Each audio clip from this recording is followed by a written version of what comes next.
அவர் அதான் உஷாரா பாத்தியா, நான் 50 வருஷமா ஆட்சியில இருந்துட்டேன். அவர் அவர் வந்து செல்வி ஜெயலலிதாவை விட எம்ஜிஆரை விட இவர் பெரிய தலைவர் ஆயிட்டாரு. நம்ம இப்ப அப்படிதான் எடுத்துக்கணும்.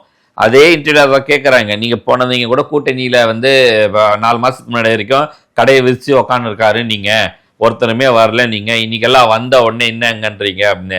இவர் என்னமோ காத்துன்னு இருந்து கூட்டிட்டு வந்த மாதிரியும், இவர் அதனாலதான் பெரிய லீடர் ஆயிட்டாரு. இவரே டெல்லியில போய் உட்காந்துட்டு 2 நாள் போன தடவை அவ்வளவு பேசினார், இந்த கடைசியா 2 நாள் போயிட்டு வந்தாரு. அதுக்கப்புறம் தான் எல்லாரும் அலைன்ஸ்ல ஃபார்ம் ஆயிட்டு இருக்காங்கல்ல. அங்க என்ன நடந்தது, ஒரு வாய் வந்ததா? வரல. எவனாவது இந்த இன்டர்வியூ கேள்வி கேட்டானா?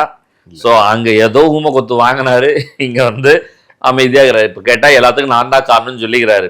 அது வந்து அந்த ஒரு ஜெயம் ரவி படத்துல இருக்கும், யாரோ ஒரு ஆள் மனசுல இவனை வந்து ஒரு டாக்டர்னு பதிய வச்சிட்டாங்க அப்படின்ற மாதிரி.